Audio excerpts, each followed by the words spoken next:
De volta com o nosso segundo bloco de entrevista com a professora Ana Luísa Bezerra da Costa Saraiva sobre clima e sociedade.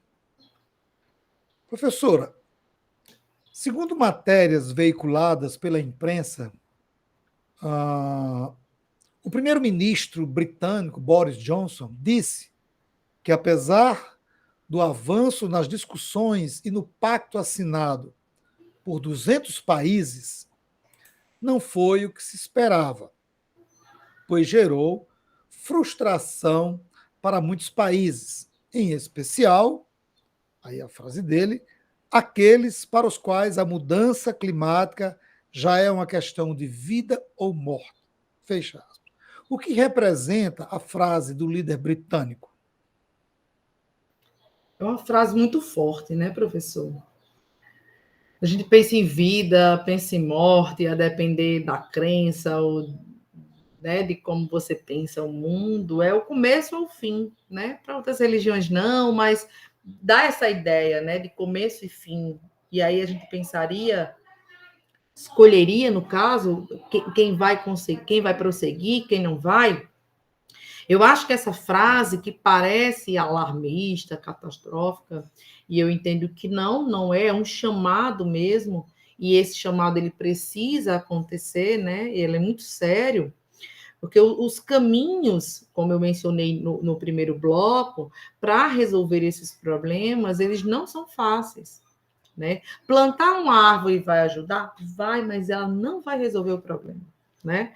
Só eu separar o meu lixo na minha casa vai ajudar? Vai, mas ela não vai resolver o problema se a minha cidade não tiver uma política de tratamento de resíduos, de formação e capacitação dos trabalhadores que coletam esses resíduos, né? Vai resolver eu fazer as minhas compras orgânicas daqueles produtores que eu conheço, que têm compromisso com, com o ambiente? Sim, vai ajudar, mas só eu ou mais outra pessoa ou não resolve.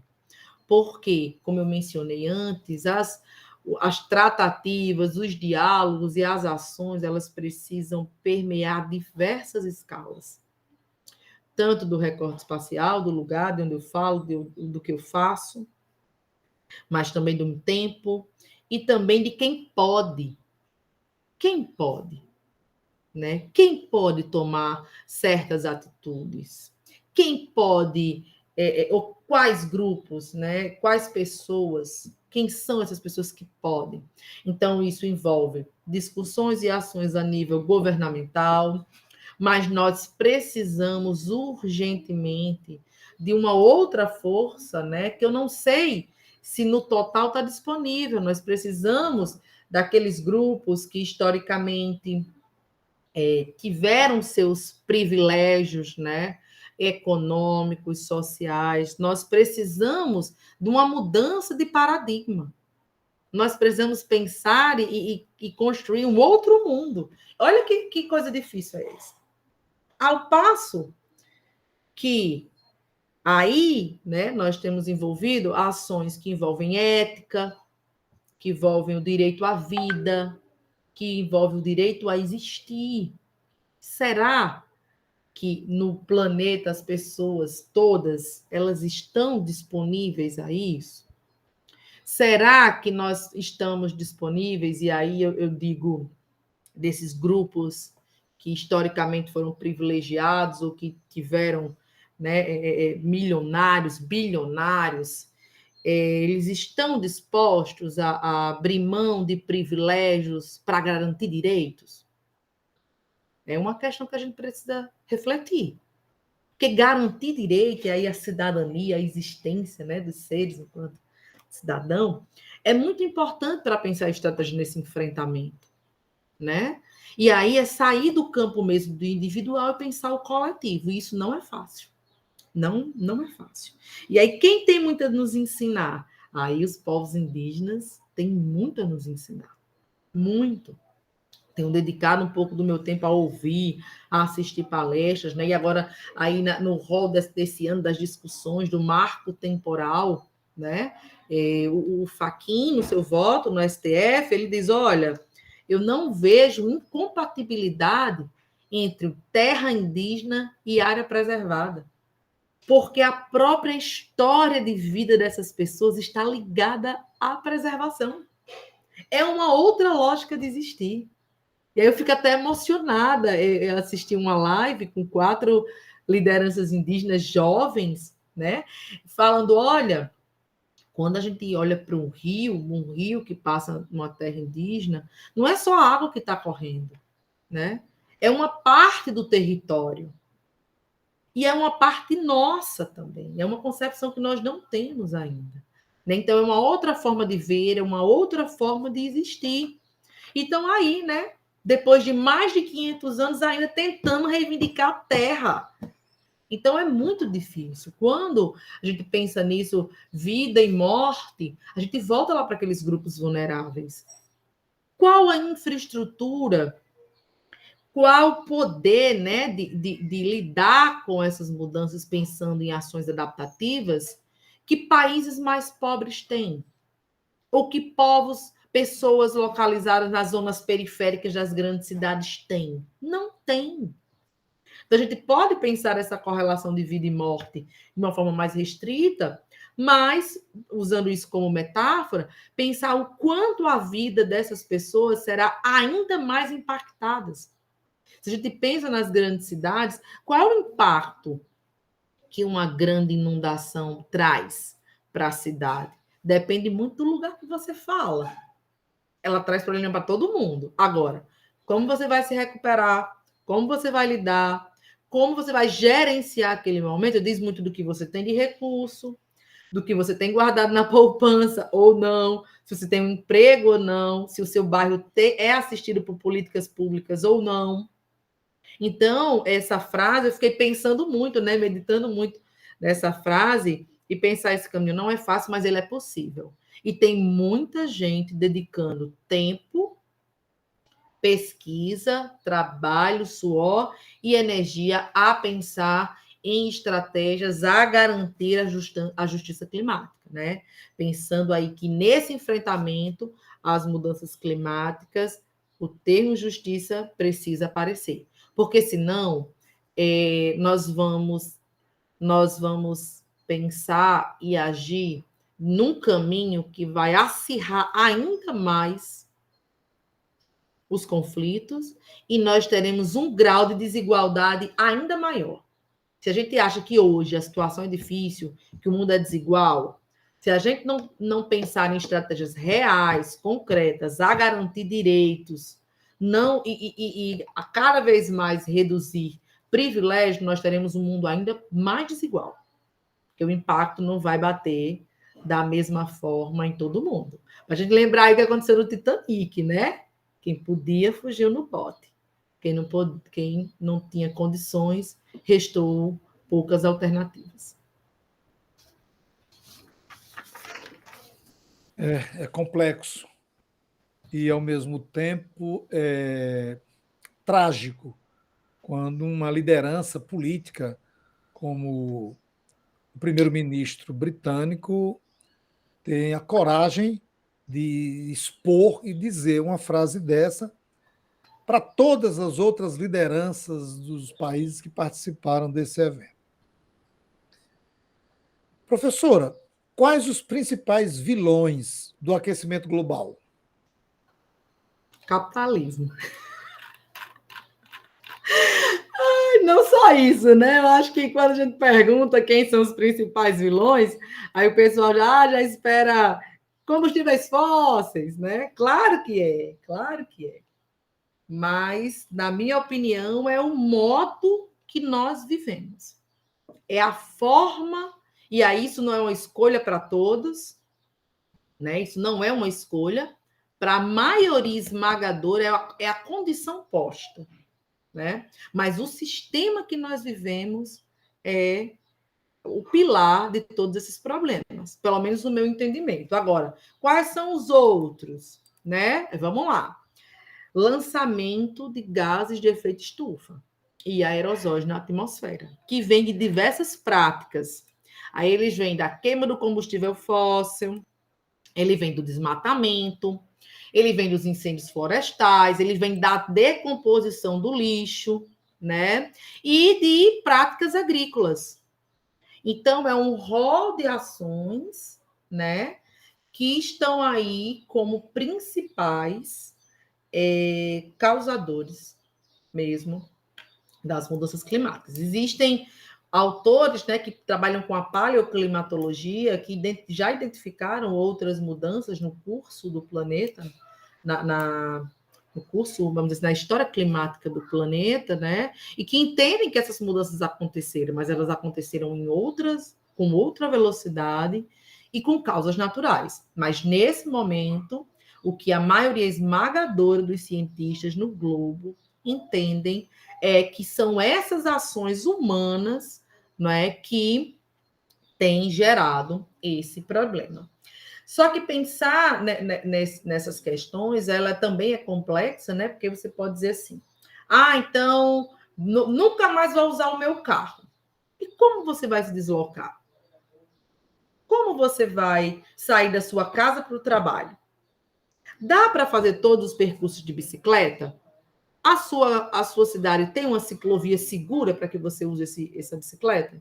Mas todas as pessoas podem se deslocar de bicicleta, a gente pensar em pessoas com limitações físicas ou pessoas com deficiência. Então, as respostas, elas não são assim, curta e grossa. Ah, vamos abandonar isso. A gente precisa pensar em alternativas, né? Reduzir o número de carros individuais para que as pessoas possam desenvolver suas atividades, mas que elas possam usar transporte público. O aumento na quantidade de áreas verdes nos espaços urbanos é uma necessidade, né? O aumento de ciclovias seguras, iluminadas, para que as pessoas possam usar outros meios de transporte, que elas possam usar a bicicleta, que elas consigam fazer pequenos percursos a pé, não é? Então, é pensando sempre na correlação com as políticas públicas que possa atender o geral. Porque, por exemplo, se eu moro ao lado do meu trabalho, eu posso escolher não ir ao trabalho de carro. Mas as pessoas que percorrem grandes caminhos, né, para chegar até o trabalho, elas precisam se deslocar. E como?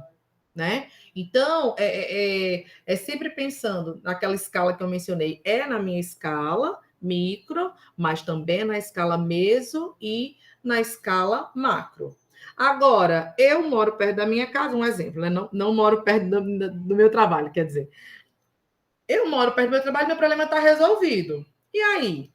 E aí eu nem ligo mais se a cidade tem um bom sistema de transporte público. Não é pensar coletivamente. Por isso que o pensamento e as ações, elas precisam pensar no bem-estar da coletividade. Ora, se você que está me ouvindo tem essa opção de ir ao trabalho a pé, que bom! Mas não deixe, durante o período eleitoral, de prestar atenção no que o seu candidato pensa para as pessoas que não têm essa opção. Esse é o exercício, é um exercício de cidadania. Né? Pensar um outro mundo é pensar a partir de um exercício de cidadania para que seja para todas as pessoas, de comer, de andar, de ter direito à cultura, de ter direito ao lazer. Anne, você entende que dá para fazer tudo isso e ainda resolver o problema das mudanças climáticas? Eu sou esperançosa, viu, professor Limoel? Eu acredito que sim. Temos que acreditar, né? Professora, quais as chances dos países ricos descumprirem o Pacto de Glasgow em relação ao aumento do clima nas próximas décadas? Eita, o professor só selecionou perguntas assim muito difíceis de responder, né? Professor, eu terminei a resposta anterior dizendo que eu tenho esperança. Né? Eu tenho esperança. Eu tenho esperança. Agora, a gente também precisa trabalhar com os fatos. Né? Como eu mencionei anteriormente, o sistema que nós vivemos, ele não é muito favorável a certas medidas, porque ele impacta do modo como nós vivemos, da forma como os recursos financeiros são distribuídos e como a gente lida com as pessoas e as desigualdades. Agora, é necessário pensar a nível global um compromisso ético e ambiental e pela própria existência da espécie, né? Pela espécie humana. Então, eu acredito que existem, sim, se esse pacto não for feito, né? Porque não adianta a gente ficar assinando acordo e mais acordos e mais acordos sem colocá-los em prática ou sem buscar estratégias reais para que isso aconteça, né? Então eu tenho esperança, mas como a Ariane Suassuna diz, né? Eu tenho um pezinho sonhando e outro pé no chão. Por isso a gente precisa ficar vigilante e cobrar medidas efetivas. E aí a nível global, né? Mas também a nível nacional, a nível estadual, a nível local. Que ações o meu candidato ou candidata à presidência tem na área ambiental? Porque não adianta você, eu sou uma pessoa muito preocupada com a questão ambiental. Nossa, plantei uma árvore esses dias, estava muito preocupada. Olha, que bom que você plantou uma árvore. Mas não vai adiantar muito se lá naquele período eleitoral você escolhe um candidato que durante o período eleitoral já diz: olha, eu quero reduzir a atuação do ICMBio do IBAMA. O ICMBio, Instituto Chico Mendes, que gerencia as unidades de conservação no Brasil, e o IBAMA, que tem um papel muito importante de fiscalização, o ICMBio também. Então, veja que é contraditório. Então, não dá. Qual é a agenda ambiental dos seus candidatos a governo do Estado? Qual é a linha que, ao longo da história política, o seu candidato a deputado federal, deputada, tem traçado para a área ambiental? Então, é preciso ser vigilante. A atuação direta é importante e é importantíssima, porque é ela que faz que as coisas aconteçam efetivamente. Né? Seja na minha articulação com o meu bairro, seja na minha militância virtual hoje, né? Muito por conta da pandemia, mas também no presencial. Né? Quando passar tudo isso, eu tenho esperança que isso vai passar, fé na ciência, né? Fé na mãe natureza, que isso vai passar. Buscar uma atuação presencial, né? Hoje nós temos vários grupos, nós temos, professor, grupos de jovens, né? A juventude trazendo a pauta climática como algo importante para eles.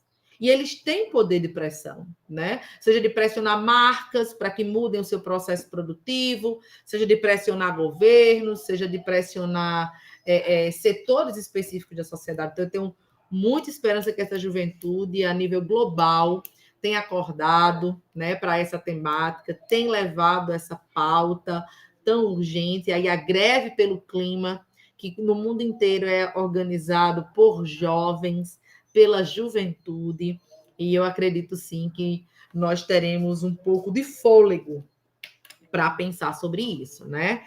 E é necessário e é possível também pensar, por exemplo, nos serviços ecossistêmicos, né?